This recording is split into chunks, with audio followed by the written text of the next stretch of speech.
parti, enregistrement. Yes, bonjour à toutes, bonjour à tous pour cette conférence, cette présentation sur le sujet de la communication et des conflits. Euh, mince, hop, petite réglage technique, voilà, donc peut-être pour se présenter, donc moi je m'appelle Yvan Schellenberger. Moi, c'est Joy. Voilà, on est les deux, formateurs, formatrices, facilitateurs, trices, coach, Tris.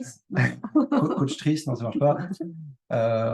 On intervient auprès des équipes, principalement auprès des équipes sur les sujets de la gouvernance, de la gestion collective de projet ou de la gouvernance collective, que certains appellent gouvernance partagée ou distribuée ou agile. Voilà, il y a pas mal de noms qu'on peut mettre sur toutes ces choses-là. Et du coup, nous, on aide, on accompagne les équipes à se saisir de ces méthodes d'organisation collective.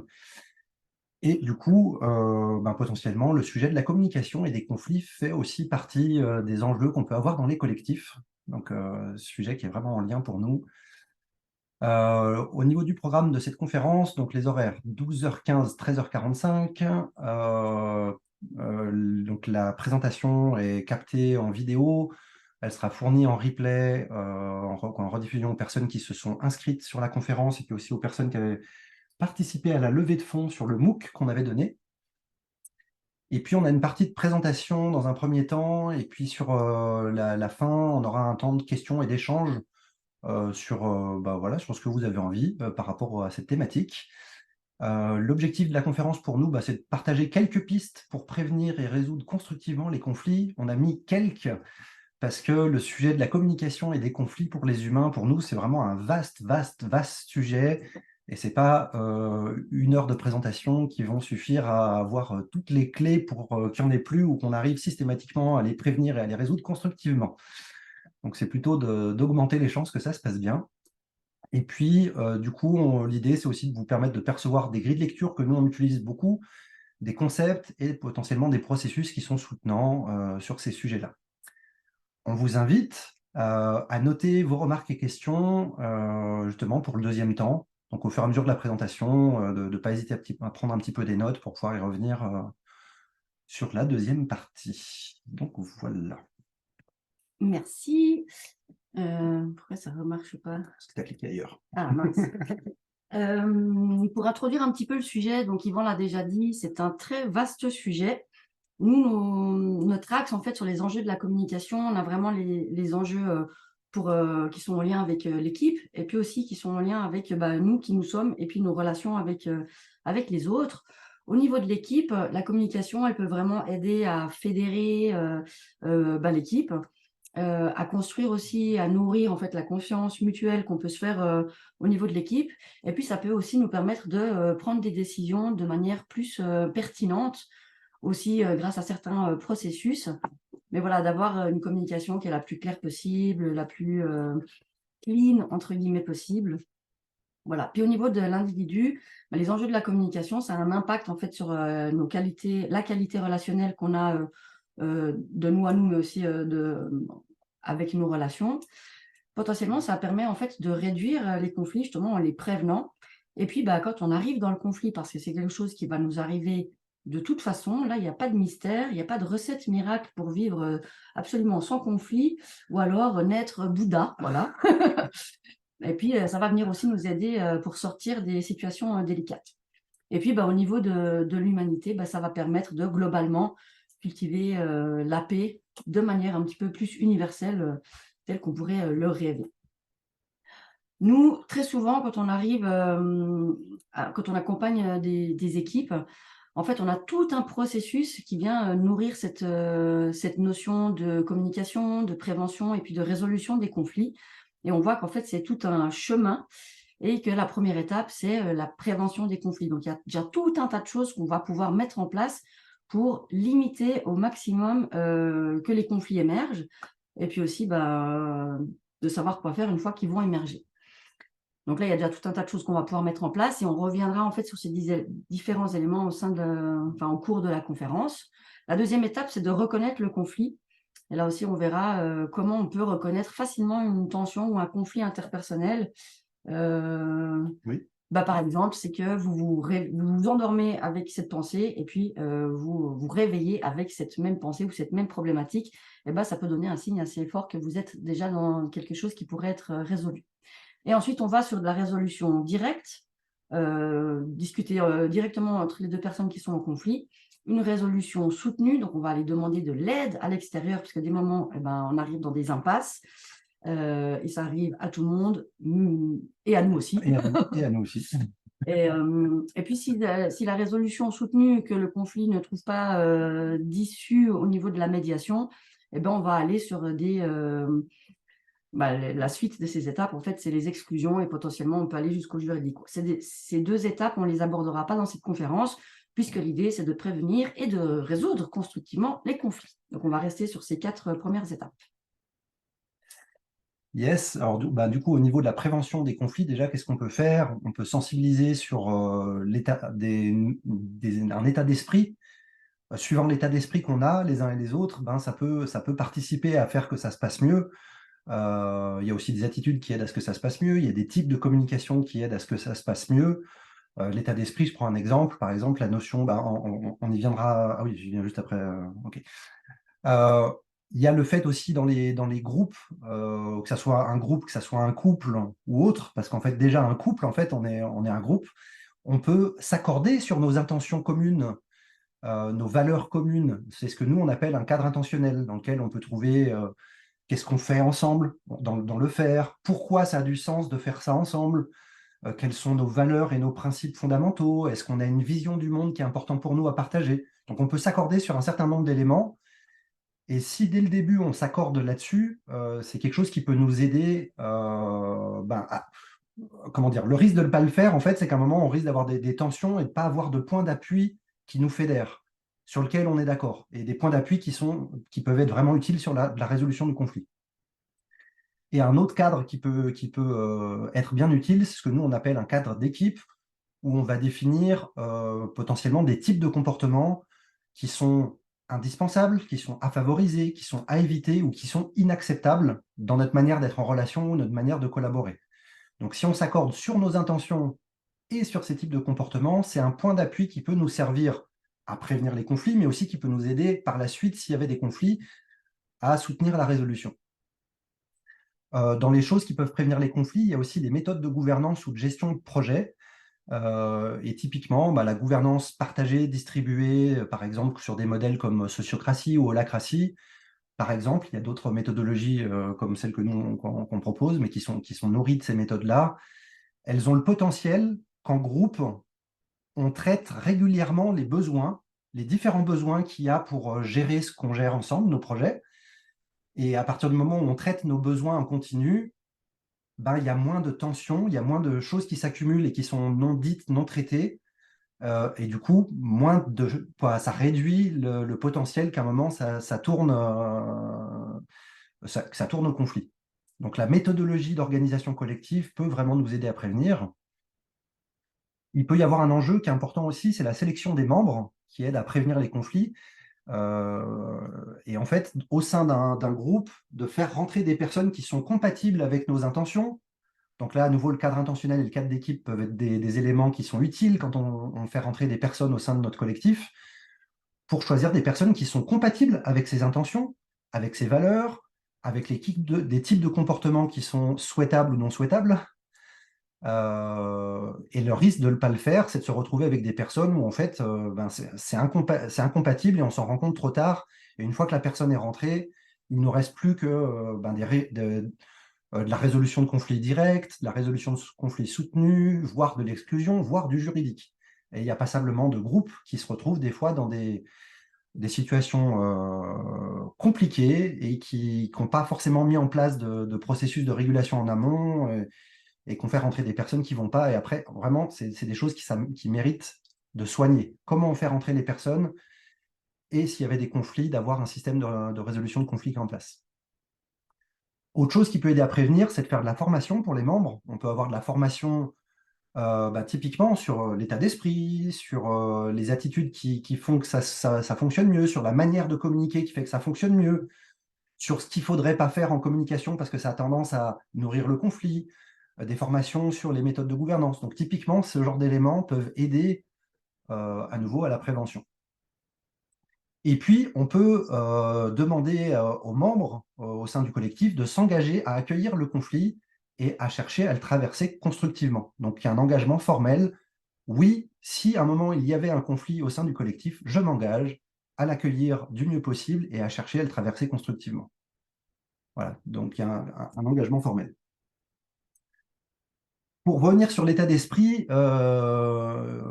il y a la notion de gagnant-perdant, que vous connaissez sûrement, mais c'est pour illustrer un petit peu des biais de notre cerveau. Notre cerveau, en fait, il y a des tas de biais cognitifs qui existent, hein, dans lesquels on peut en fait se faire attraper sans en avoir conscience. Et par exemple, il peut y avoir un biais où des fois notre cerveau il fonctionne de manière binaire, dans la manière de percevoir l'autre en relation.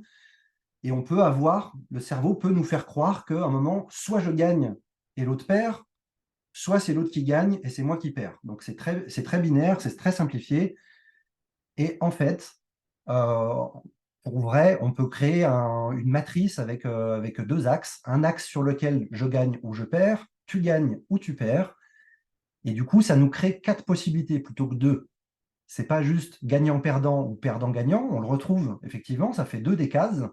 Mais on trouve des cases super intéressantes comme le perdant-perdant, qui nous arrive aussi assez souvent. Parce que quand quelqu'un joue un jeu, tente de jouer à un jeu gagnant-perdant ou perdant-gagnant, des fois, on n'a pas vraiment envie d'être le perdant. Et peut-être qu'on va traîner l'autre dans une case perdant-perdant. Plutôt que d'être le perdant tout seul, on peut avoir des réflexes un petit peu archaïques, et ça se comprend très bien, de tenter que qu'on ne soit pas le seul perdant au final.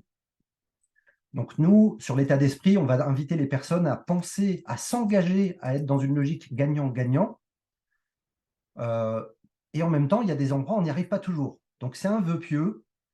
Et quand on n'y arrive pas à être dans du gagnant-gagnant, on va demander aux personnes de viser un résultat le moins perdant-perdant possible. Voilà, donc c'est un petit peu un engagement qu'on peut prendre les uns et les autres dans nos collectifs, de se dire oui, je m'engage à chercher systématiquement des solutions qui soient gagnant-gagnant ou à minima le moins perdant-perdant possible. Et du coup, je refuse de jouer des jeux gagnant-perdant, perdant-gagnant. Petit rappel pour ceux qui ne seraient pas très au fait du schéma de la communication. Quand on communique, il se passe tout un tas de choses. C'est pas juste des sons qui sortent de ma bouche, mais il y a vraiment plein d'autres choses qui sont en jeu en fait quand on est en communication. Et c'est une grille de lecture que nous on aime bien ramener et qu'on aime bien se rappeler, voilà, pour mettre un petit peu de nuance aussi dans la communication interpersonnelle. Déjà, je suis personnellement constituée de qui je suis, de mes croyances, de mon histoire, mon vocabulaire préféré, de ma carte du monde, et tout un tas de filtres mentaux qui vont faire que je vais m'exprimer d'une certaine façon. Donc ça, de moi à moi, je le comprends bien. Et d'ailleurs, ma carte, c'est certainement la meilleure, en tout cas la meilleure pour moi.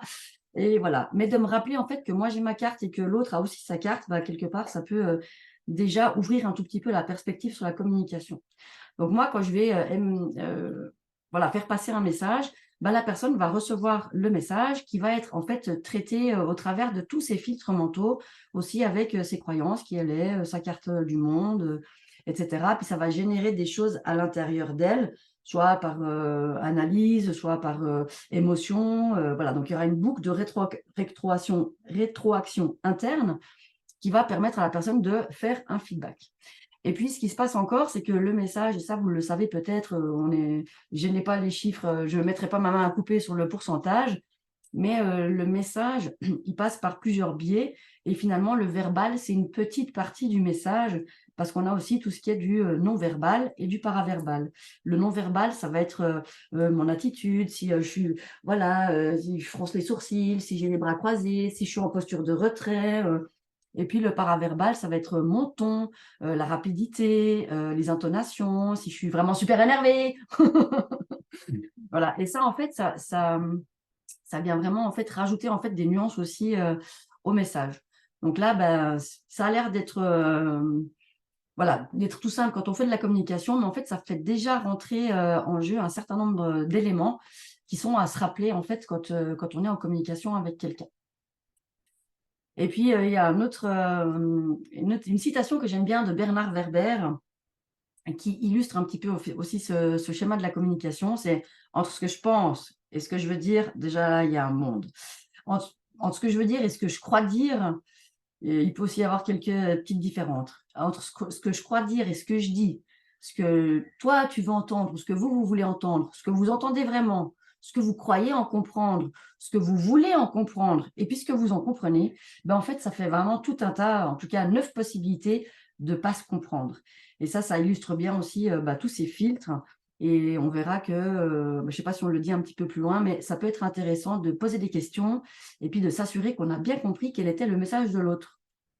Parce que souvent, moi, j'interprète les messages, et notamment de Yvan. Et là, du coup, je m'assure en lui reposant des questions, ce que tu veux dire, si je comprends bien, moi, ce que j'ai compris, c'est ça. Et il va pouvoir me confirmer que oui, oui, c'est bien ça qu'il voulait dire, ou alors pas. Et ça permet déjà, en fait, voilà, d'être sur une meilleure qualité, en fait, d'échange. Voilà. Petit rappel sur la communication. Voilà. Donc, c'est vraiment comment dire, la communication, le fait que ça fonctionne, il y a un endroit, si on s'intéresse au sujet de la communication, on peut découvrir qu'il y a tellement de choses qui peuvent faire que ça peut dysfonctionner, qu'un endroit, c'est assez magique, en fait, que des fois, ça fonctionne.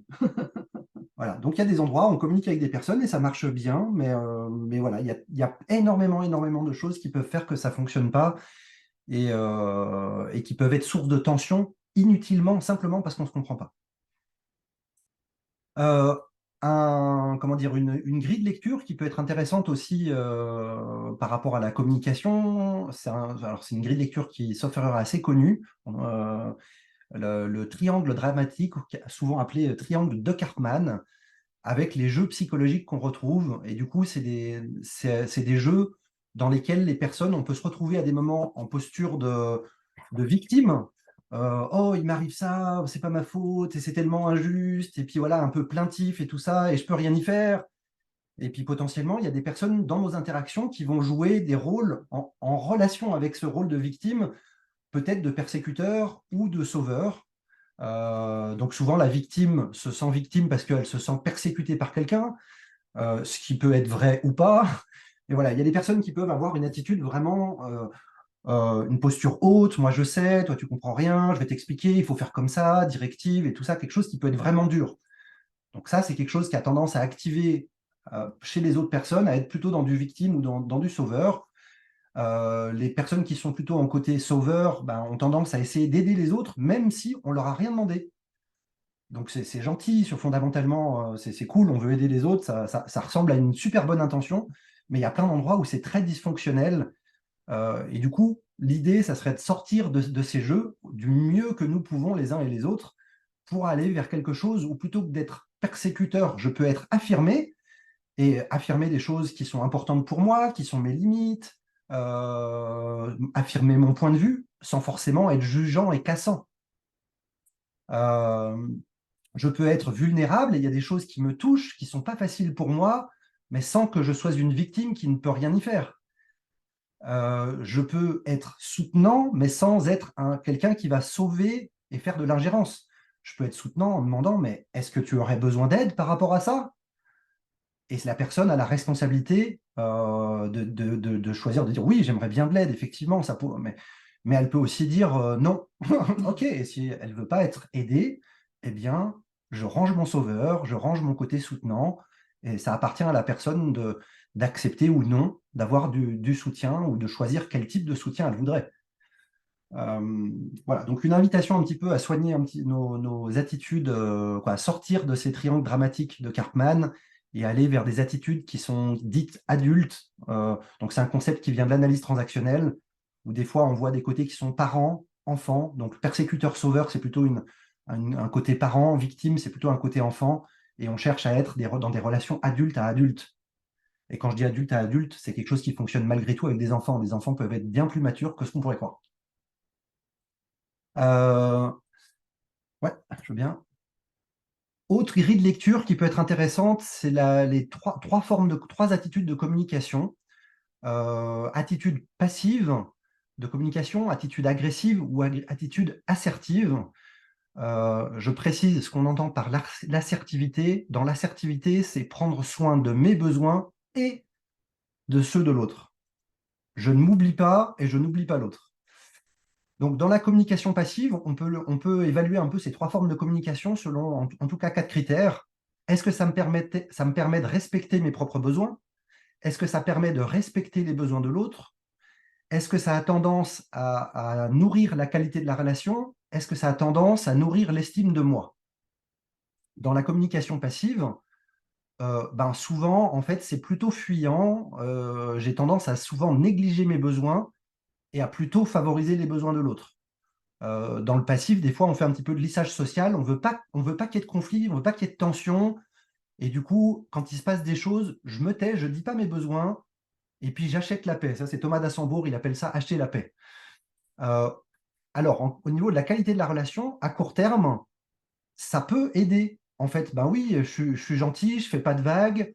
Alors, la relation a l'air d'être plutôt correcte. Sur le long terme, potentiellement, ça peut dégrader la relation parce qu'à un moment, je vais tellement m'oublier une fois, 2 fois, 10 fois, 100 fois, il y a un moment, je vais craquer et en fait, je vais potentiellement plus supporter l'autre. Et du coup, ça nuit à la qualité relationnelle à long terme. Donc, on marque des plutôt, hein, c'est pour dire que c'est pas systématiquement oui, non, à court terme et tout ça, c'est plutôt des tendances. Au niveau de l'estime de moi, la communication passive, ben, potentiellement, à court terme, je peux avoir une bonne estime de moi. Oui, je prends sur moi, c'est bien, je suis une bonne personne. Sur le long terme, mince, je dis jamais mes trucs, les choses qui sont importantes pour moi. Je me laisse faire, j'ose pas et tout ça. Et du coup, en fait, je peux avoir une piètre estime de moi par rapport à ça. Sur le côté agressif, bah, à court terme, souvent, ça me permet de prendre soin de mes besoins. À long terme, assez souvent, ça ne permet pas parce que si j'ai une communication agressive envers l'autre, et que je prends surtout soin de mes besoins, mais pas beaucoup de ceux de l'autre, l'autre, à un moment, potentiellement, ne voudra plus être en relation avec moi. Et je ne pourrai plus nourrir les besoins qui sont importants pour moi dans la relation à l'autre. Donc, ça fonctionne, ça fonctionne plutôt à court terme, pas trop à long terme.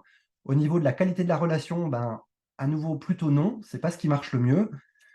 Sur l'estime de moi, à court terme, peut-être que je peux avoir une bonne estime parce que j'ose dire, je prends soin de mes besoins, je me laisse pas faire.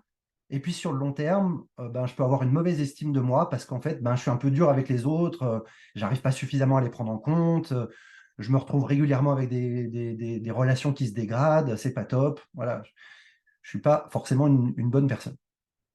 La communication assertive, elle a le potentiel de plutôt prendre soin de mes besoins, de plutôt prendre soin des besoins de l'autre.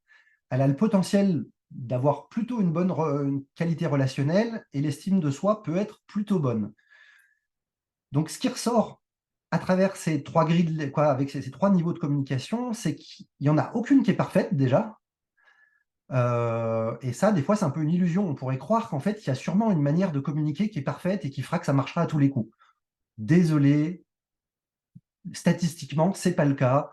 Il y a tellement d'endroits où la communication et les relations humaines, ça peut dysfonctionner, qu'on a au mieux quelque chose qui a tendance à mieux fonctionner. Donc la communication assertive a tendance à mieux fonctionner, mais elle n'est pas parfaite du tout. Et si, quoi, voilà, si vous exprimez vos besoins, il y a des personnes qui ne vont pas apprécier que vous exprimez vos besoins et que vous osiez vous affirmer, même si vous le faites de manière habile et non agressive. Il y a des personnes que ça peut déranger et qui n'aimeront pas ça.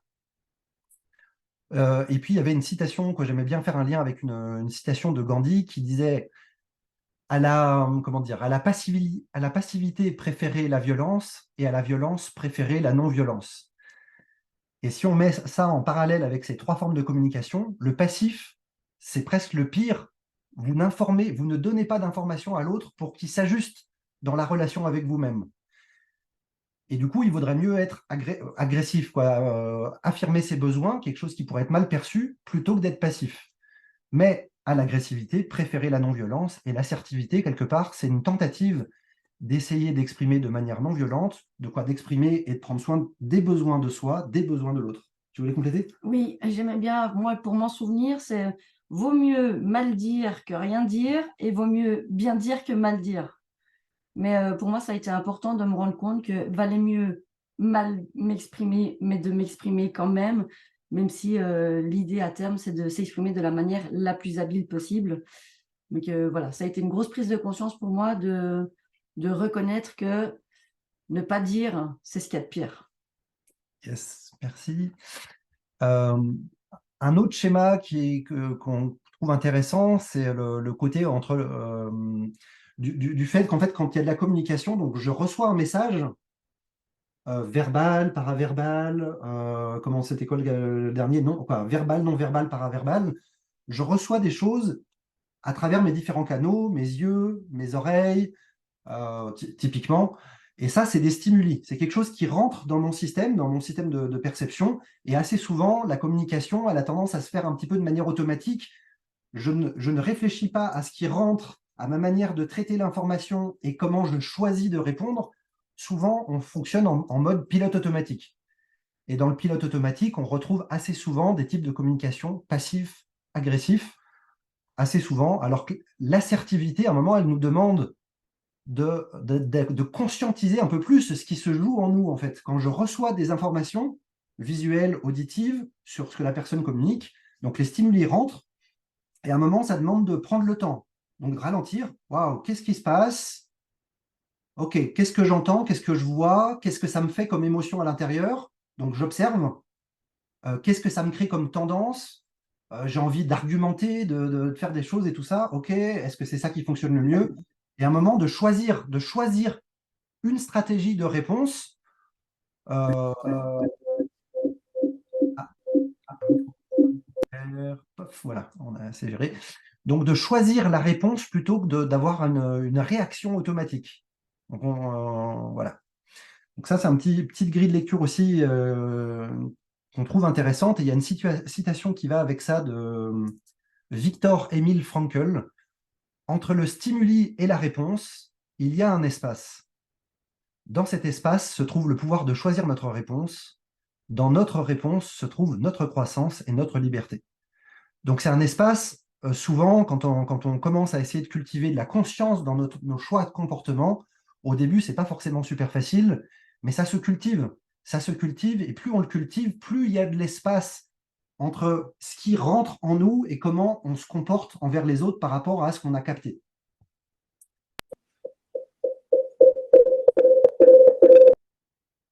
Voilà, désolé, on coupe, il y a de temps en temps des micros, ça fait des petits larcènes, donc on coupe au micro. Voilà, donc rentrons un petit peu dans le deuxième sujet que sont les conflits. Et je rappelle que de toute façon, ne nous leurrons pas, ils vont arriver à un moment ou à un autre. Et puis que quelque part, le conflit, il est totalement naturel, il y a quelque chose, il y a une petite friction.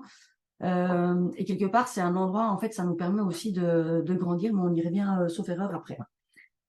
La première chose à faire par rapport à ça, c'est de reconnaître que finalement, moi, je suis en conflit avec une situation, une personne, un groupe de personnes, et je peux l'observer de différentes façons. Une première façon, c'est je m'endors avec, j'ai le cerveau qui mouline sur cette question, et puis quand je me réveille, bah, c'est ce sujet qui vient et qui remouline. Et là, ça peut m'indiquer que bah, potentiellement, il y aurait quelque chose à faire. Je peux aussi observer en fait une augmentation de ce qu'on appelle les pics dans la communication, donc PIC, un acronyme pour se souvenir de prêt d'intention, interprétation et jugement et contrainte. Et ça a une forte tendance à dégrader la qualité de communication. Et puis il y a une espèce d'escalade en fait par rapport à ça. Mais on y revient aussi en détail après parce que ça, c'est vraiment un élément qui fait une vraie différence. En tout cas pour Yvan. Essayer une fois de faire un pic à Yvan, non, ça ne marche pas. Il y a une autre chose aussi qui peut vous donner des indications en fait pour reconnaître un conflit, c'est qu'il y a une augmentation en fait des émotions conflictuelles. Je suis contrariée, je suis en colère, ah mais qu'est-ce qui m'énerve, ou alors ça peut venir me faire des peurs, ah mais j'ose pas dire, qu'est-ce qui se passe, et potentiellement aussi de la tristesse.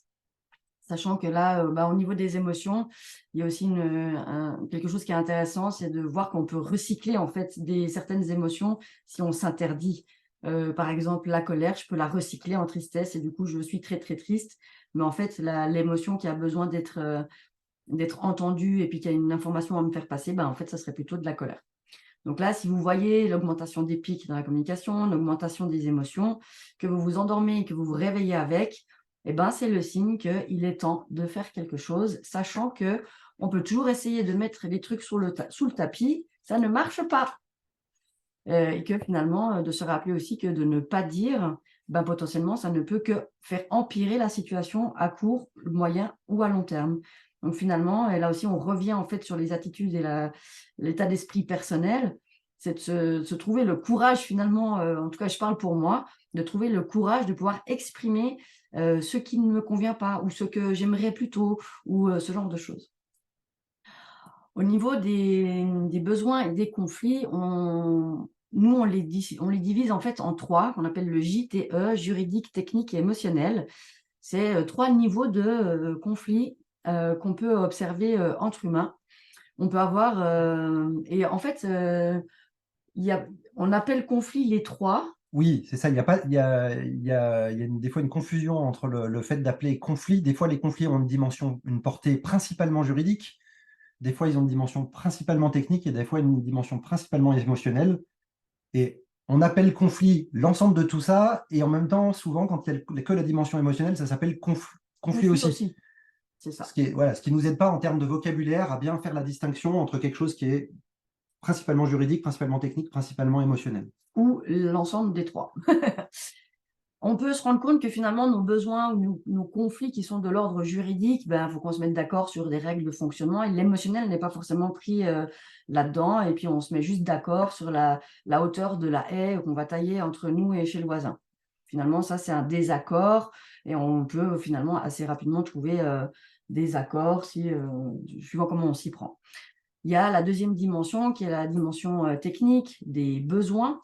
Là aussi, je peux m'exprimer. J'ai besoin que la haie soit plus taillée, plus courte. Voilà, tu as besoin que l'ail soit taillé plus court. Et puis, du coup, on vient se mettre d'accord sur des choses très concréto-concrètes. C'est opérationnel. Et là, s'il n'y a pas d'émotionnel, de nouveau, bah, finalement, c'est des désaccords, des conflits, mais des désaccords qui sont finalement relativement faciles à gérer.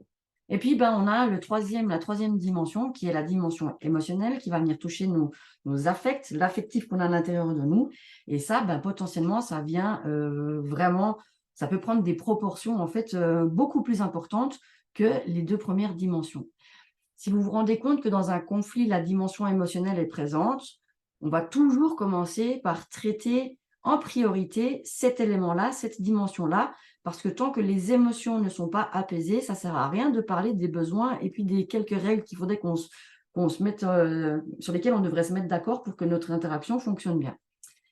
Et bah, ce qu'on peut voir, c'est que dans notre système typiquement juridique, ici en Suisse ou en Europe plus globalement, il n'y a aucune façon de gérer ces questions émotionnelles et on vient juste sur du juridique, par exemple. Et que l'aspect en fait émotionnel va plutôt être traité en médiation, en thérapie ou ce genre de choses, mais qui n'est pas traité, qui n'est pas prise en compte en fait dans la résolution des problèmes qui sont arrivés en fait au niveau juridique. Et assurément que si on arrive au niveau juridique, j'imagine que dans la plupart des cas, il y a un petit peu d'émotionnel quand même qui est là-dedans, mais du coup, il n'est pas traité. Et ça, on n'en parle pas du tout après, mais néanmoins, quand vous êtes en conflit et en fonction de comment ça va se passer après, une fois qu'il y a la résolution du conflit, ben on invite en fait à venir nettoyer aussi tout ce qui resterait du niveau émotionnel qui aurait été généré dans le cadre du conflit si ça n'avait pas encore été traité. Ouais. Juste pour compléter ça, donc effectivement, sur le système juridique, donc il a tendance à se focaliser sur la dimension juridique et technique et pas l'émotionnel, parce que souvent, ils ne savent pas quoi faire de l'émotionnel des personnes. Mais à travers des approches comme la médiation, les cercles restauratifs, on commence par apaiser la dimension émotionnelle avant de faire le reste. Et là, vraiment, il y a quelque chose où les parties prenantes de la résolution de conflit peuvent sentir qu'à un moment, il y a quelque chose qui se pose. Les émotions ont pu être exprimées, elles ont été accueillies, reconnues par l'autre, et pouf, voilà. Et c'est vraiment la base, avant d'aller plus loin sur le technique et le juridique, de commencer déjà à apaiser ça. Je reviens sur la dimension des pics, comme Joy le disait juste avant. Oui, Claire. Tu as parlé de la médiation et les cercles quoi? Cercle restauratif. Merci. Voilà. Donc, il y a plusieurs formes de médiation. On en trouve en communication non violente, il y a la médiation professionnelle. Les cercles restauratifs, ça vient de Dominique Barter. Merci. Dominique Barter, B-A-R-T-E-R. Merci beaucoup. Plaisir. Du coup, la notion de pic, qui vient de la médiation professionnelle, en l'occurrence, On revient un petit peu là-dessus pour mieux expliquer, parce que c'est un élément super important. En médiation professionnelle, dans une formation que j'avais faite, il parlait de 3 ingrédients qui dégradent la relation et la confiance mutuelle. Donc P pour prêt d'intention, c'est quand j'imagine les intentions de l'autre ou que l'autre imagine mes intentions, avec souvent des accusations, des choses qui ne sont pas forcément glorieuses. Souvent, ce n'est pas des bonnes intentions qui sont prêtées. Et ça a tendance à énerver. Le I, c'est interprétation et jugement, avec une déformation des faits, avec des jugements subjectifs. Donc, déformation des faits, il y a des chaussettes qui traînent, et il y a 3 chaussettes qui traînent, et je dis, il y a des chaussettes partout dans l'appartement. Tu es bordélique. Donc, je peux avoir vraiment un côté de jugement par-dessus ça. Ça a tendance à énerver. Et puis, c'est la contrainte. Quand quelqu'un nous contraint, nous impose de faire les choses d'une manière ou nous empêche de faire certaines choses d'une manière, c'est quelque chose qui peut énerver. Donc souvent, dans des dynamiques conflictuelles, on peut observer que, en tout cas, une des 2 parties émet des pics. Et potentiellement, quand une personne reçoit des pics, elle commence à en émettre aussi. Donc, on vous invite à éviter de faire ça. Et potentiellement, on va préciser un petit peu quelques exemples là-dessus. Tu commences avec les... C'est vrai? Oui, je crois. Ok, prenne attention. Donc, en fait, on se met dans la posture d'imaginer pourquoi l'autre fait les choses. Tu fais exprès de faire ça. Tu cherches des problèmes. Tu veux Non. toujours en faire trop. Non. Tu penses qu'à toi. Non. Je sais que tu penses qu'à toi. Non. Tu abuses des autres, tu exploites. Tu cherches à faire ceci, faire cela. Tu cherches à nous humilier, tu cherches à nous bloquer, tu cherches à nous imposer tes solutions, ce genre de choses. Tu cherches à dominer, à manipuler. Donc ça, on peut typiquement entendre le prêt d'intention tant qu'on n'a pas demandé à la personne « Que cherches-tu à faire ?» Et pour justement, voilà, est-ce que pour deviner les motivations de l'autre, déjà, est-ce que je peux me mettre dans la posture de est-ce que qui je suis moi pour connaître les intentions de l'autre? En fait, je suis pas dans sa tête. J'en sais rien pourquoi il fait les choses. Comment je peux être absolument sûre à 100% que tu cherches à m'imposer ton point de vue? Pose-moi la question. Voilà. Donc, effectivement, est-ce que je lui ai demandé? Et ça, bah, de nouveau, de poser des questions pour m'assurer. Quand tu fais ça, quelle est ton intention? Quand tu dis ça, qu'est-ce que tu entends précisément? Voilà. Et puis de pouvoir justement, et ça permet aussi de remettre la discussion à un niveau un peu plus adulte. Quand tu dis ça, qu'est-ce que tu entends vraiment? La personne peut se sentir écoutée dans ce qu'elle est en train de dire et potentiellement, elle va juste pouvoir exprimer en fait son besoin fondamental. Donc ça, c'était pour le prêt d'intention. Sur les interprétations et jugements, je vous ai donné un exemple juste avant, mais on pourra en avoir d'autres, genre tu ne fais rien. Jamais. Vraiment rien. Tu as tout pris, tu ne m'as rien laissé. Cet appartement est dégueulasse. Tu n'as aucun savoir-vivre, mais vraiment aucun. Ce document est lamentable. Tu es complètement dérangé, tu devrais consulter. Bref, plein de choses où j'interprète les faits à travers ma grille de lecture, je les déforme, peut-être en faisant des généralisations, tout, jamais, rien, Okay. et puis j'amène des jugements de valeur par-dessus. Voilà, t'es dérangé, c'est dégueulasse, quoi. Bon, bref. À savoir que dans la dimension de l'interprétation et des jugements, comment dire, chacun de nous, quand on regarde les choses factuelles, quand on regarde à travers quoi, le regard, ce qu'on entend, ce qu'on sent et tout ça, on a un point de vue, on a un angle de vision du monde sur ce qu'on perçoit de la matière et de la vie réelle dans la matière. Et rien qu'en changeant notre angle de perception, potentiellement, on voit et on met des mots sur cette réalité qui sont différents. Donc là, l'illustration, par exemple, imaginez qu'il y a une personne qui a en face de l'objet sur le côté et qui voit l'aspect jaune de ce cylindre. La personne va pouvoir voir quelque chose et le décrire comme quelque chose de rectangulaire, jaune. La personne qui serait dans l'axe de la partie ronde du cylindre pourrait ne voir qu'une partie violette et affirmer que non, cet objet est rond et violet. Et les deux, potentiellement, auraient raison. Et c'est juste une question de point de vue sur le fait qu'on ne voit pas exactement les choses sous le même angle. Et déjà ça peut introduire quelque chose de différent.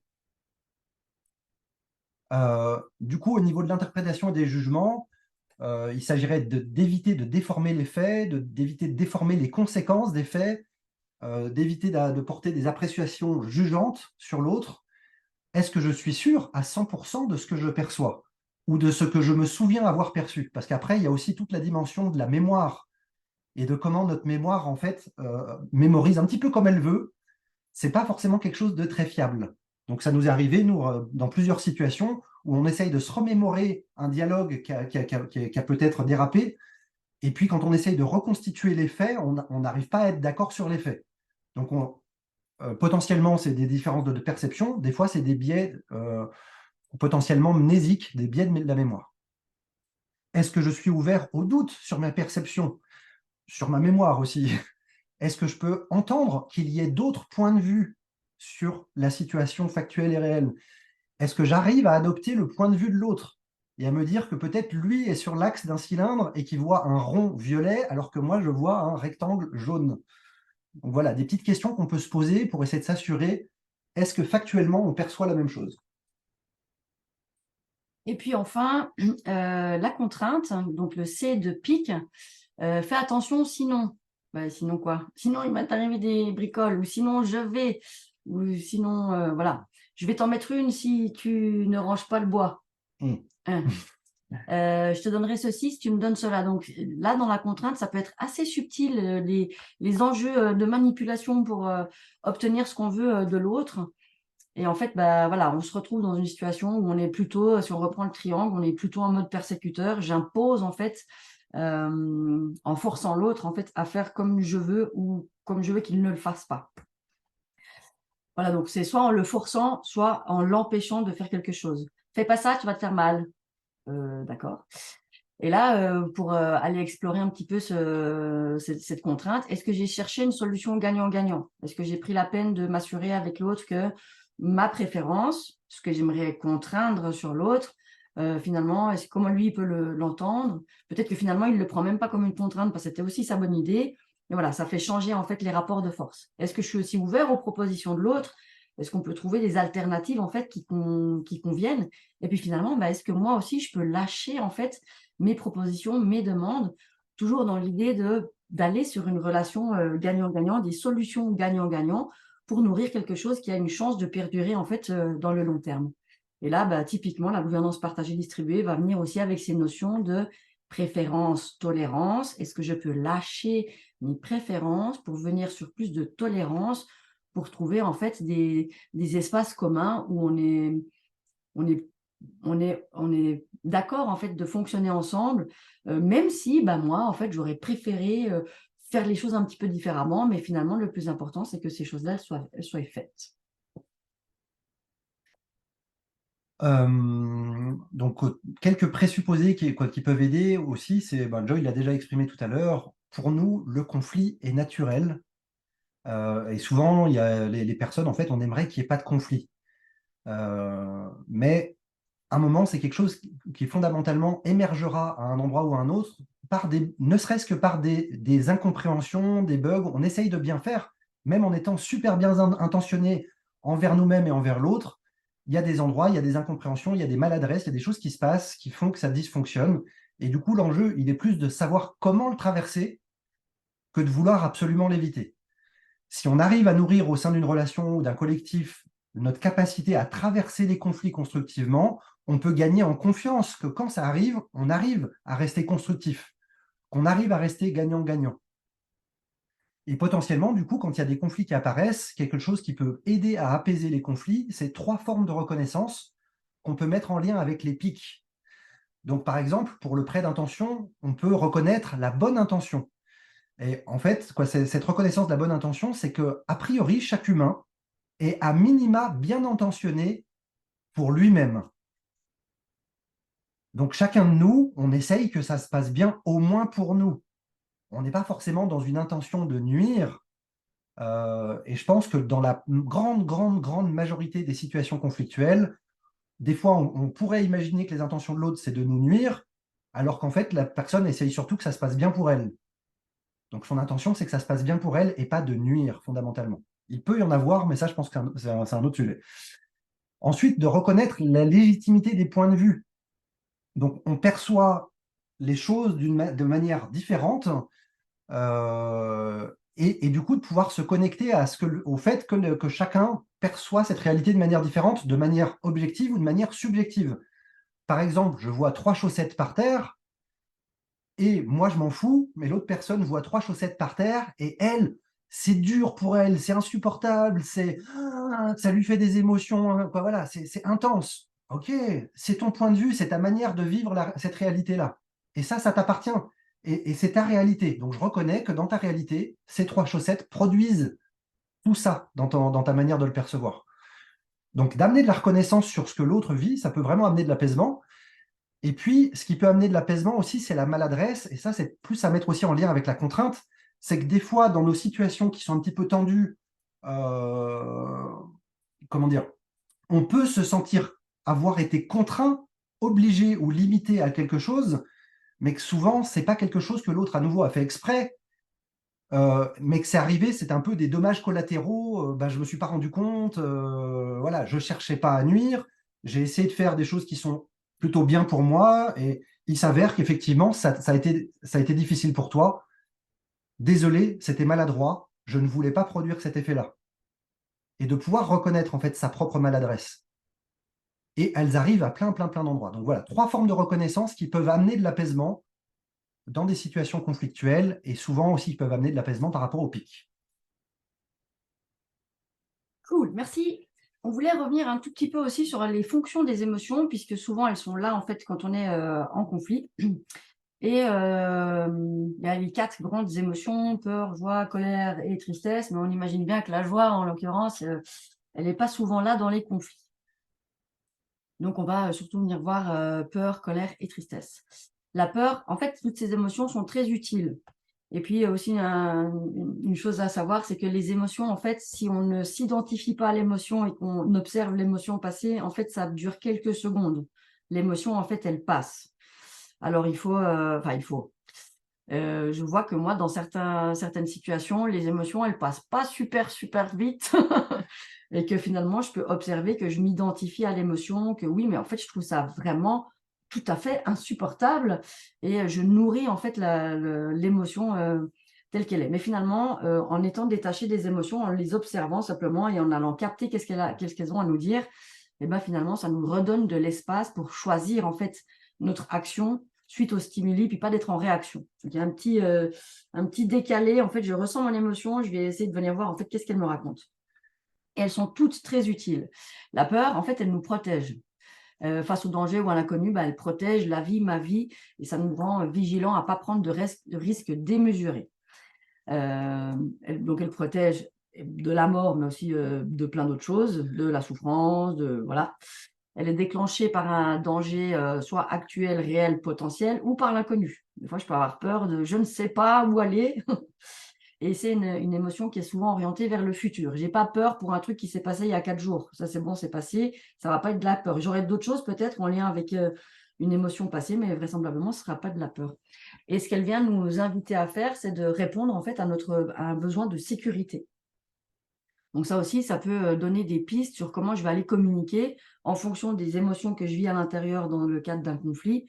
Finalement, que moi, je puisse aussi exprimer ce que ça génère à l'intérieur de moi et potentiellement de pouvoir exprimer aussi mon besoin dans l'interaction, dans la situation qui est conflictuelle. Voilà pour la peur. Du coup, la colère aussi, quelle est la fonction de la colère? Face à des situations désagréables, elle nous permet de prendre soin de nos besoins et de nous affirmer. Et ça, j'aimais bien dans un livre d'Isabelle Filiosa qui parle un petit peu des émotions. C'est un livre qui s'appelle « Que se passe-t-il en moi ?» Elle disait, c'est un petit peu comme si j'ai une bulle qui est mon intégrité. Et des fois, dans les interactions avec les autres, il y a des endroits, il y a des personnes qui viennent dépasser, déborder un petit peu trop sur ma bulle d'intégrité, sur les choses qui sont OK pour moi. Il y a des choses qui ne deviennent pas OK. Et du coup, pouf, ça déclenche un moment de la colère. Donc souvent, dans les situations conflictuelles, c'est beaucoup la colère qui serait l'émotion un petit peu naturelle.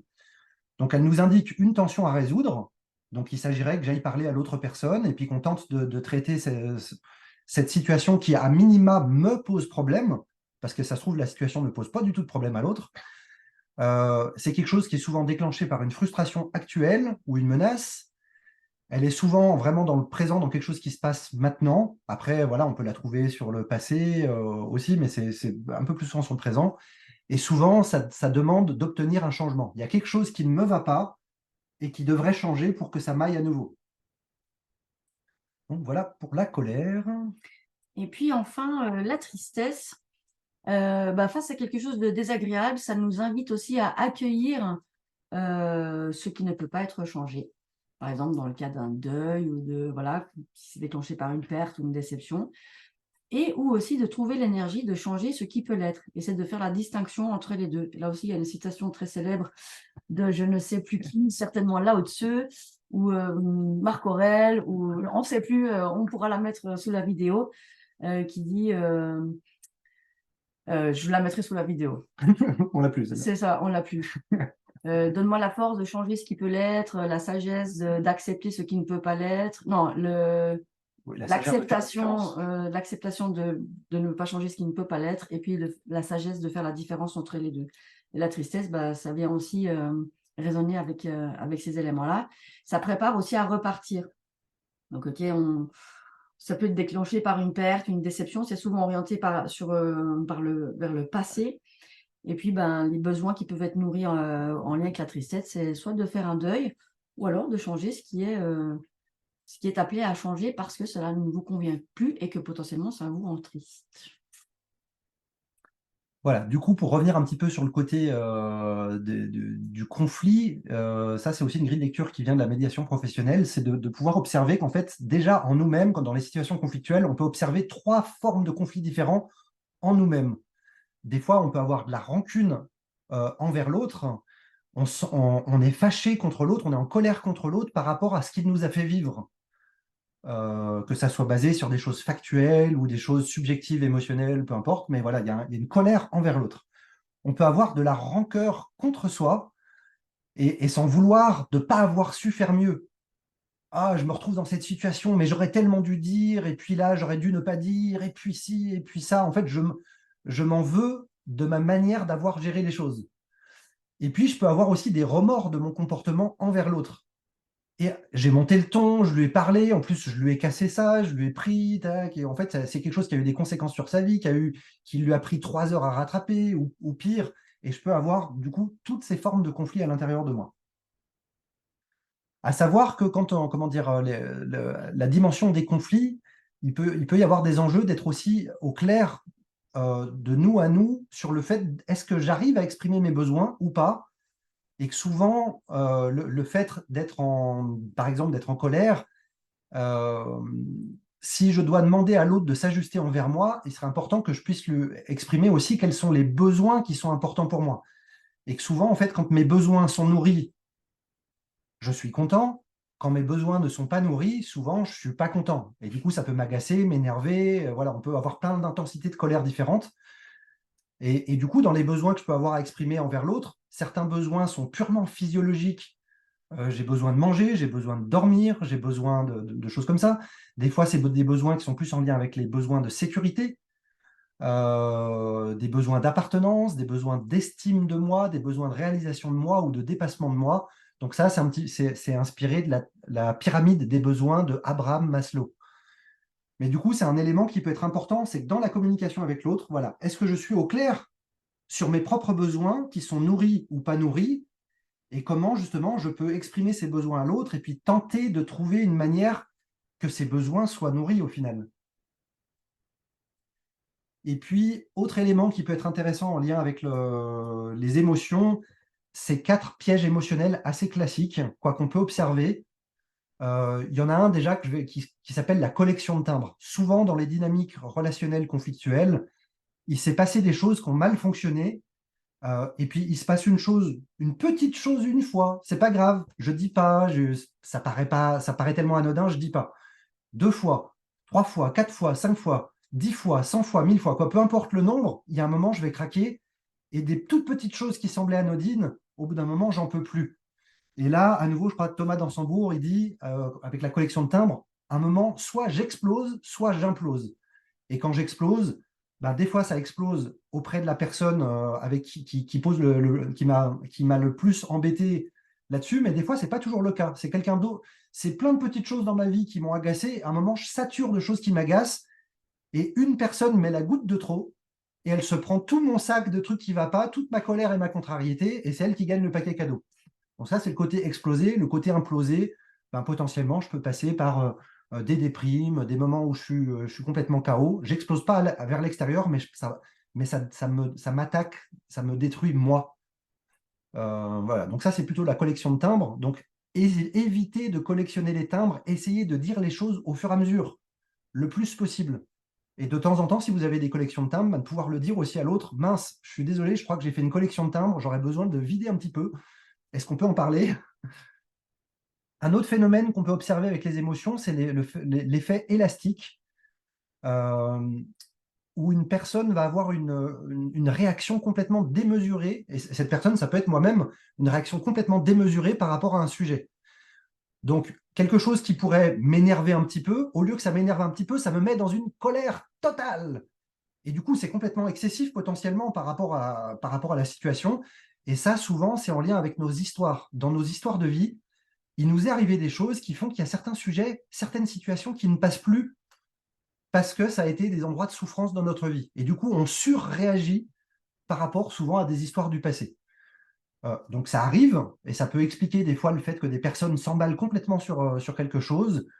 Là, on peut y amener de la compréhension du fait que bah, c'est des choses qui arrivent, qu'on ait des effets élastiques émotionnels. C'est aussi des choses qu'on peut apprendre à aller nettoyer avec des thérapeutes. Et il y a moyen de nettoyer un élastique, 2, 3, 4. Et a priori, nous en avons tous un petit paquet de choses qui nous est arrivé dans la vie, qui nous ont généré des contrariétés qu'on a stockées en nous-mêmes. Donc on peut faire du ménage et ça nous facilite les relations avec les autres. Il y a aussi l'interdit émotionnel, ça Joy en a un petit peu parlé tout à l'heure, c'est le côté recyclage. Par exemple, moi, je recyclais, je n'aimais pas du tout l'émotion de colère, parce que j'associais la colère au fait d'exprimer maladroitement la colère, donc à parler mal, à être violent, et j'avais tendance à faire un lien entre une émotion fonctionnelle qui est la colère et des comportements que je trouve excessifs et non souhaitables, et du coup, je m'interdisais la colère. Et du coup, vu que je m'interdisais la colère, ben, ça ressortait dans ma vie sous forme de tristesse, principalement, ou potentiellement pour d'autres, c'est de peur. Donc certains recyclent la colère en d'autres choses, d'autres recyclent la peur en d'autres choses, et ainsi de suite. Et des fois, en fait, on peut avoir certaines émotions, peur, colère, tristesse, qu'on s'interdit. Donc, le fait d'apprendre, de voir un petit peu ce qu'on a fait tout à l'heure et d'apprendre à connaître les émotions et en quoi elles nous sont utiles, et à s'autoriser d'avoir de la peur à certains moments, de la colère à certains moments, de la tristesse à certains moments, c'est quelque chose qui peut nous aider pour nous-mêmes et à nouveau dans notre interaction avec les autres.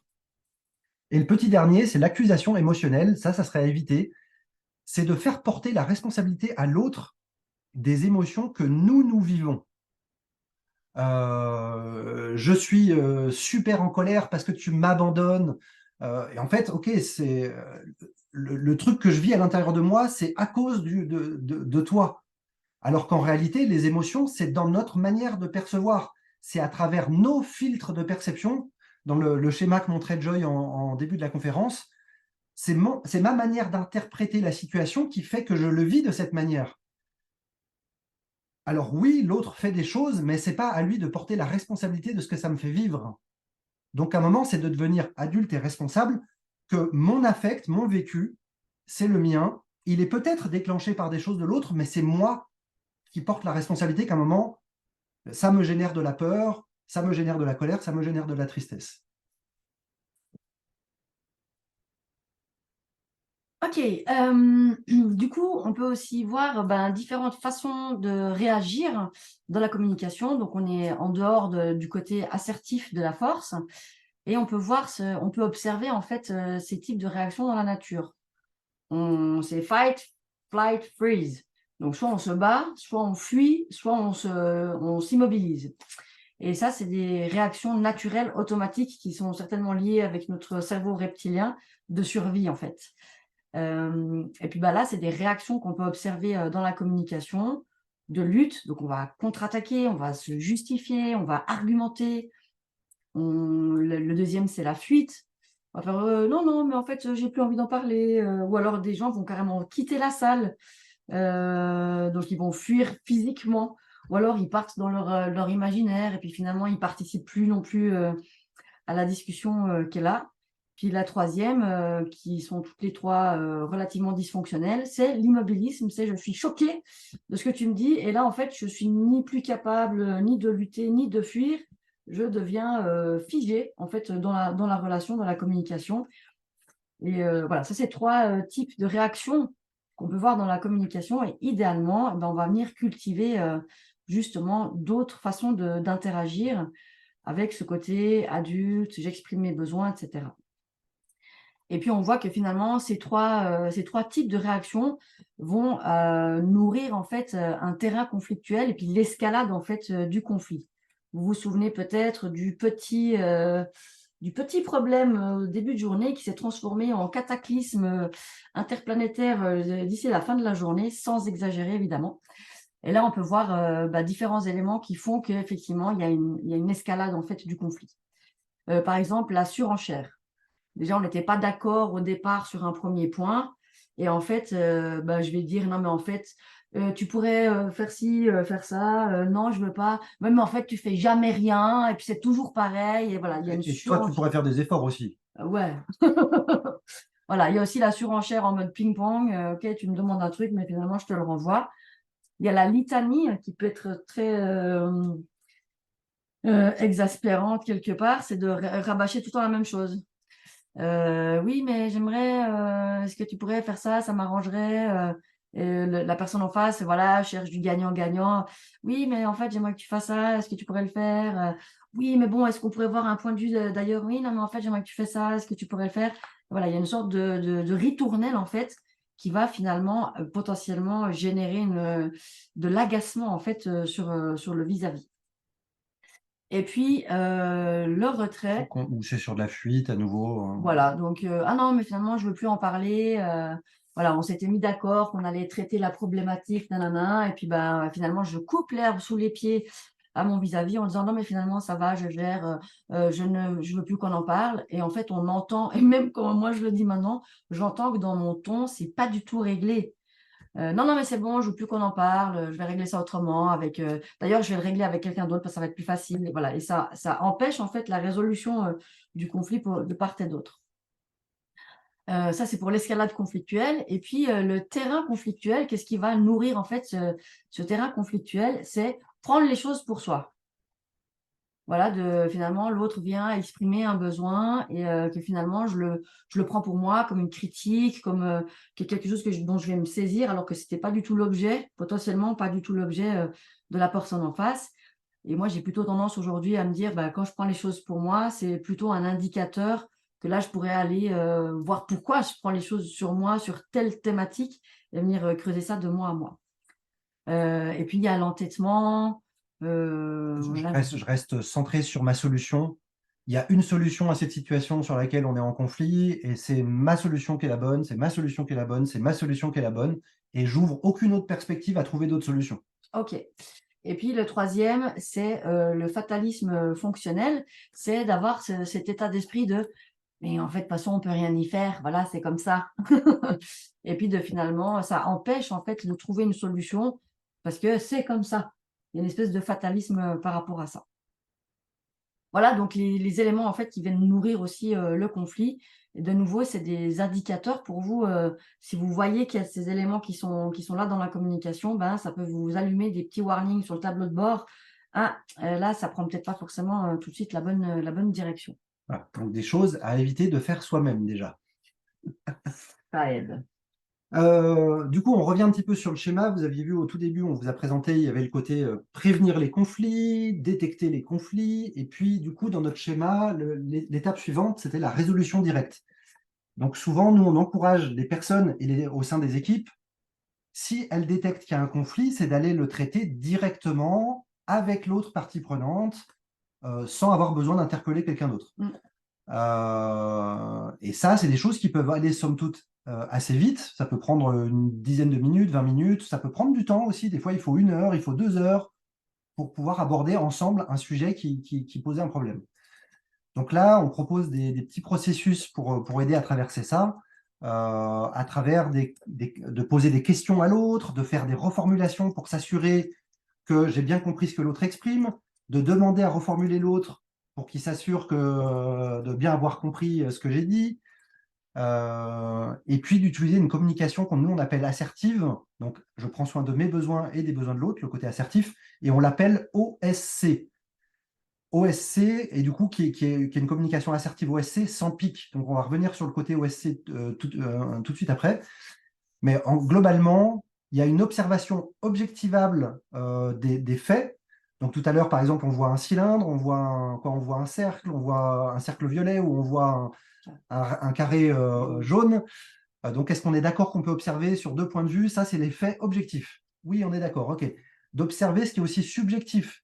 Moi, j'apprécie, je trouve ça beau. Moi, j'aime pas du tout, ça me met en colère, ça m'énerve. Ok, voilà. Quelle est la part subjective de notre relation à ce qu'on perçoit?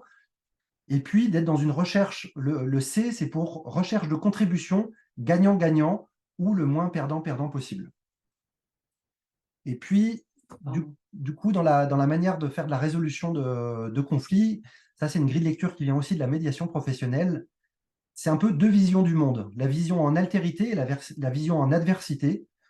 Quand on considère que l'autre est un adversaire, et ça, on le trouve pas mal dans le monde du juridique, souvent, on se retrouve avec des sorties de conflits qui sont la domination, la résignation et l'abandon. Donc, on est dans du lutte, domination, résignation, et abandon qui est plutôt de la fuite. Domination, il y en a un qui contraint l'autre, qui impose sa solution, que ça soit fait avec ou sans système juridique. Résignation, à nouveau, c'est l'autre partie prenante qui se soumet, qui accepte la contrainte. Donc, on est sur du gagnant-perdant ou perdant-gagnant. L'abandon, c'est une manière de résoudre le conflit où la personne se retire, elle fuit la situation. Et en fait, dans ces 3 sorties de conflit en adversité, l'autre, quelque part, le conflit n'est pas résolu. Souvent, les personnes, elles ont encore leur charge émotionnelle qui font partie d'elles. Et du coup, ok, oui, il y a une décision qui a été prise, il y a quelque chose qui a été fait, mais en fait, fondamentalement, à l'intérieur de moi, je ne suis pas satisfait. Et je continue à garder cette charge émotionnelle en moi.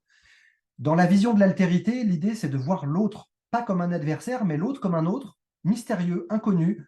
Je ne sais pas qu'est-ce qui vit à l'intérieur, quels sont ses besoins, ses enjeux. L'autre est différent, est un mystère.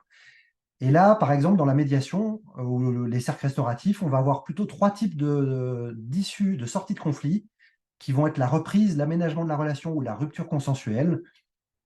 La reprise, potentiellement, on prend un temps pour s'entendre mutuellement, et ça clarifie la situation, ça apaise les tensions, et on n'a rien besoin d'autre. On a parlé, tout le monde est en paix, ben voilà, c'est parfait, c'est un malentendu. Ok, super. La rupture consensuelle, potentiellement, on va choisir d'un commun accord d'arrêter la relation, de se séparer définitivement, et vraiment définitivement, parce qu'on s'aperçoit, ok, on s'est entendu, on a entendu les enjeux des uns des autres, on va arrêter notre relation, c'est ce qu'il y a de mieux pour nous deux. Ok, mais c'est choisi d'un commun accord, ce n'est pas une contrainte. L'aménagement de la relation, c'est là où on a le plus de marge. On va faire évoluer notre relation, on va ajuster notre fonctionnement, ce qui peut passer par définir peut-être d'autres règles de fonctionnement au sein de notre couple, au sein de notre collaboration, peu importe. On ajuste des modalités de notre manière d'être en relation et a priori, ça peut résoudre la situation. Donc souvent, quand on est dans résolution de conflits en altérité, on ne sait pas à l'avance quelle va être l'issue parmi ces 3 issues. Et c'est important que chaque partie prenante soit au clair. On ne peut pas savoir à l'avance si ça sera de la reprise, de l'aménagement ou de la rupture. On va explorer des possibilités et ça sera a priori une de ces 3-là. Et du coup, pour revenir sur le schéma, je vous l'ai dit tout à l'heure, OSC, donc c'est le pendant, l'inverse de la communication qui contient des pics. Donc l'idée, c'est que quand on s'exprime de manière constructive, chacun, quand on puisse exprimer et entendre l'expression de l'autre, au niveau de l'observation objective, qu'est-ce que je vois, qu'est-ce que j'entends, qu'est-ce que je sens, qu'est-ce que je goûte. Donc on est vraiment sur les perceptions factuelles, physiquement observables, sur les faits, sur les conséquences réelles, mais aussi sur la deuxième dimension, observation subjective, de mon expérience intérieure, en lien avec mes intentions, qui sont nourries ou pas nourries, mes valeurs, nourries, pas nourries, mes besoins, nourris, pas nourris, les émotions que je vis à l'intérieur, qui sont confortables ou inconfortables, et puis l'expression d'une recherche de contribution gagnant-gagnant à travers des propositions que je fais à l'autre ou des demandes que je fais à l'autre qui sont non contraignantes. Si quand on fait des propositions et des demandes, c'est contraignant, on retombe dans le piège du pic, du C de la contrainte. Et ça a tendance à énerver. Donc, il s'agit de négocier de manière ouverte avec l'autre. Good. Merci. Nous, on a une petite technique pour faire de la résolution directe et qu'on utilise. C'est notre première étape, justement, c'est ce qu'on disait, prévention. Après, on réalise qu'on est en conflit. Si on est en conflit, nous deux, ça va être notre première étape. Et on va faire un petit protocole. La première chose, c'est qu'on va s'assurer de la qualité de notre présence. Si je suis en mode furie, vous ne me connaissez pas en mode furie, mais ça ne vaut même pas la peine de rentrer dans un temps de résolution directe. Je vais commencer par un temps de respiration et de recentrage. Voilà, je m'assure de ma qualité de présence pour pouvoir traiter la question en fait en direct avec Yvan. Ensuite, on va se mettre d'accord sur les critères de réussite, comment on va pouvoir s'assurer en fait que le conflit est réglé, que cette situation, elle est gagnant-gagnant, et on va déterminer nos critères de réussite. Et puis enfin, on va aller sur l'expression en alternance, donc expression et écoute, de ces trois éléments, OSC, en tout cas OS d'abord. Est-ce qu'on est d'accord objectivement sur les faits? Des fois, on n'est déjà même pas d'accord là-dessus, genre, non, mais en fait, d'abord, tu as dit ça, et moi, du coup, j'ai répondu. Non, c'est toi qui as dit ça, puis du coup, moi, j'ai répondu. Donc, déjà là, on voit que des fois, on n'est pas d'accord sur exactement qu'est-ce qui s'est passé. Et puis, souvent, on arrive sur la conclusion que on n'avait pas de caméra, et puis peut-être que tu as raison, peut-être que c'est moi, en fait, mais voilà, mais déjà, on sait qu'on n'est pas d'accord. Donc, on va venir vraiment s'exprimer et écouter, reformuler les points de vue, et s'assurer qu'on a bien compris, etc. Et puis, une fois que déjà, ça a l'heure d'apaiser aussi un petit peu déjà l'interaction. Et à partir de quoi on va aller explorer en fait tous les possibles. Du coup, par rapport à notre situation initiale, quelles seraient les options possibles? Et là, souvent, on a une vigilance toute particulière à avoir un maximum d'options réalistes. On n'invente pas des choses qui peuvent pas, voilà, qui n'ont pas de sens, mais par contre, on va se laisser du potentiel d'options. Et pour en avoir un maximum, pour avoir du choix, en fait. Et là, du coup, ça nous permet aussi d'éviter la contrainte. Même si, je ne vous le cache pas, ma meilleure option est toujours la meilleure. Non, je rigole. Je rigole. Une fois qu'on a fait l'exploration des options possibles, on va venir voir quelles sont quelles sont mes préférences. Cette option-là a un impact parce que nanana. Donc, on va venir voir en fait quelles sont les options qui sont le plus gagnant-gagnant ou le moins perdant-perdant possible. Et puis, on va venir les pondérer, on va venir leur mettre des petits points. On va identifier la meilleure ou la moins pire. Et puis ensuite, on va s'engager sur, OK, on va acter, en fait, on va activer cette option pour que finalement, ça règle notre problématique, notre question.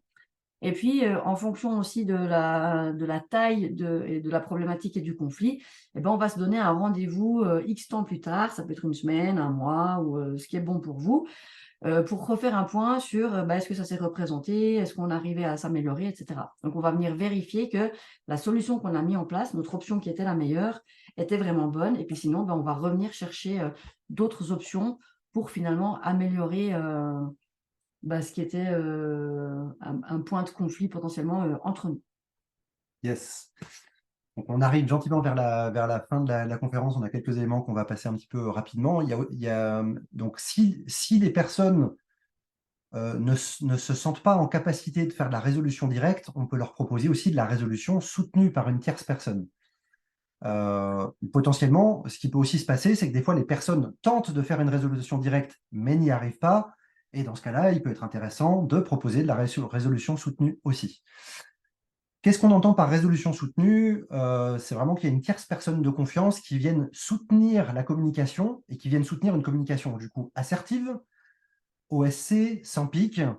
Et typiquement, c'est des processus, là on a l'exemple plutôt de la médiation, mais un processus de médiation peut prendre entre 4 et 10 heures pour résoudre un conflit. C'est quelque chose, du coup, quand on veut utiliser de la résolution soutenue au sein d'un collectif, il faut que les personnes soient au clair sur comment on peut déclencher un système de soutien par la suite. Donc, ça implique qu'il y ait un système de prise en charge des conflits au sein du collectif. Donc, il doit être mis idéalement en amont des conflits. C'est un peu l'histoire de la caserne de pompiers. Il vaut mieux avoir construit la caserne de pompiers avant qu'il y ait le feu et qu'on puisse faire appel aux pompiers directement. Si on n'avait pas prévu ça à l'avance, c'est plus compliqué de le faire une fois qu'il y a le feu. Donc, le système de prise en charge, on le met en amont, on le met en place avant. il est important de vérifier que les personnes, elles sont d'accord de l'utiliser, donc qu'elles s'engagent à l'utiliser si un conflit apparaît, que les personnes soient d'accord de considérer le conflit aussi comme une opportunité d'évolution individuelle et collective. C'est quelque chose qui peut nous aider à grandir ensemble. Donc, c'est pas évident, tout le monde n'a pas ce regard sur le conflit. Ça implique d'identifier des personnes compétentes à le faire, à soutenir la résolution constructive de conflits, et des personnes qui soient suffisamment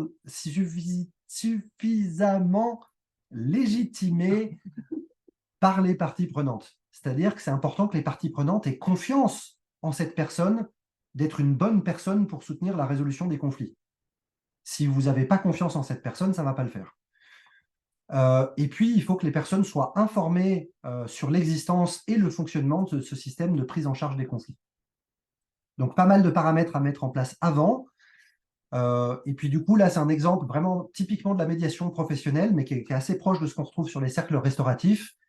C'est que c'est souvent des méthodologies d'accompagnement à la résolution qui se font en plusieurs étapes.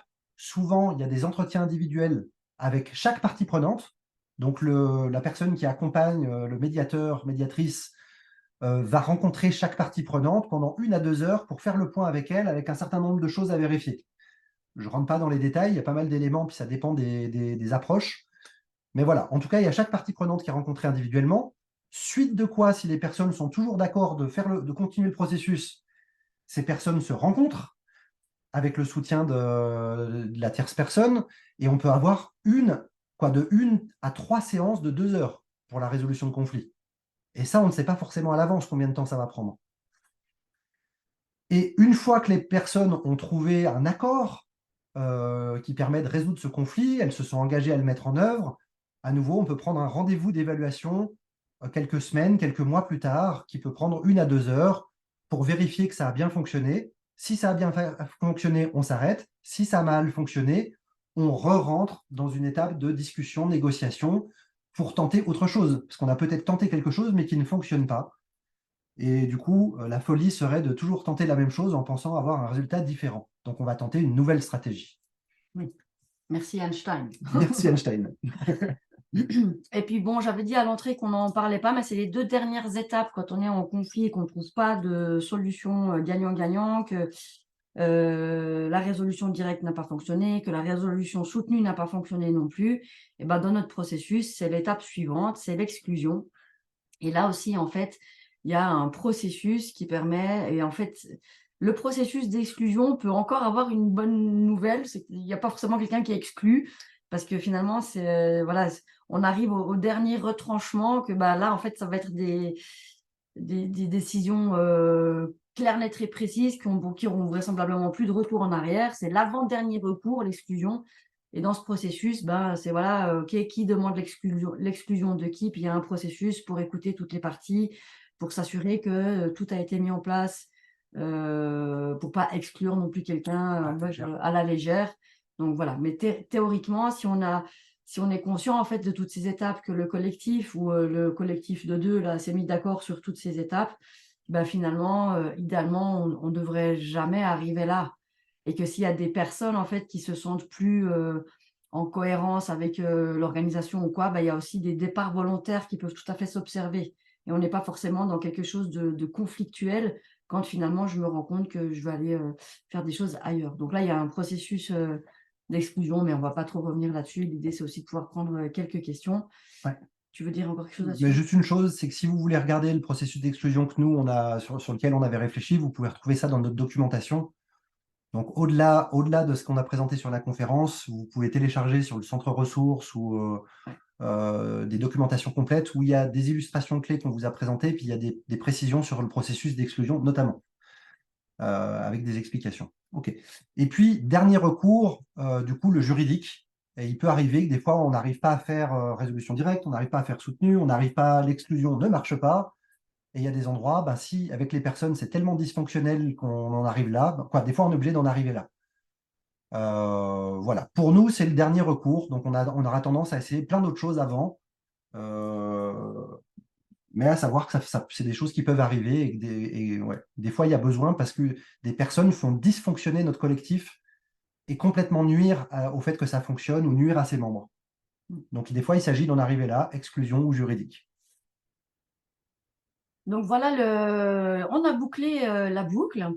Et je ne sais pas si vous vous en êtes rendu compte, mais finalement, plus on avance dans les processus, plus c'est lourd, plus c'est long, plus ça va prendre du temps, plus ça va être émotionnellement compliqué. Donc finalement, nous, on est on suggère énormément de mettre un gros accent sur la prévention des conflits. Parce que finalement, c'est comme les trous de chaussettes, c'est quand on a juste un petit trou, c'est facile à le recoudre, mais finalement, après, c'est trop déchiré, il faut jeter les chaussettes. Je sais pas, on est parti un peu sur des chaussettes là, mais et voilà, que finalement, c'est ce que disait aussi Yvan en tout début de conférence, de prévenir les conflits, d'exprimer ses besoins et de les traiter en continu. En fait, c'est une des excellentes façons de faire pour que ça ne dégénère pas en conflit. Un besoin non traité a de fortes chances de devenir un conflit par la suite. Donc voilà, une des bonnes pratiques, c'est Traiter au fur et à mesure. ça. Voilà. Exprimer de la manière la plus habile possible nos Sans pic. besoins, sans pic, tout en étant très conscient que c'est pas par l'expression de mes besoins que je suis forcément exaucée, quoique la plupart du temps, finalement, ça marche. Ok, Voilà. voilà. Merci d'avoir écouté toute cette partie. On sait que ça fait pas mal de contenu. Et puis du coup, là, on a envie de prendre un petit moment avec vous pour partager. Est-ce que vous avez quoi que ce soit que vous avez envie, que ce soit de la question ou un retour d'expérience, témoignage personnel. Et du coup, on arrête le partage.